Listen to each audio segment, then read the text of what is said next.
stop debating people, okay? In the vast majority of cases, it is completely useless, and it can even be pretty bad if you're trying to connect with someone. A lot of people, they will feel this immediate urge to show someone how wrong they are, you know? That might be you because like you want to show them how intelligent you are, and you cannot bear the thought of someone not viewing the world the same way you do. And when you do that, you're not really fostering what's needed for a good connection with the person. In fact, you're likely to even push them away. And, they're not, in the vast majority of cases, you're not going to convince them anyway. And you should also think, what's the point of convincing them? Who cares whether or not they agree with you, right?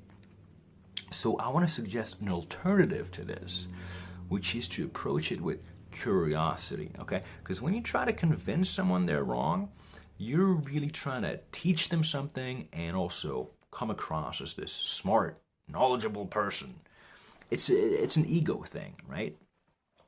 But when you approach it with curiosity and you ask them questions because you're genuinely trying to understand them better and to understand their position better, then you're approaching it from a position of wanting to learn something. And that's very different, and it feels very different. There's no animosity, right? Because the goal is just completely different. And hey, maybe you enjoy this excitement of debating with people. I get it. But if you want to connect with people, try curiosity instead. Okay, this is something I'm going to write about in my newsletter, by the way. There's a link below if you want to subscribe. You should.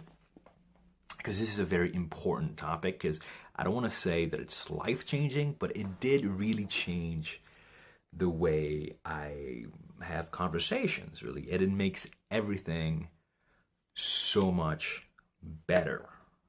So curiosity, as opposed to trying to show them how right you are. Just try it out and see what happens.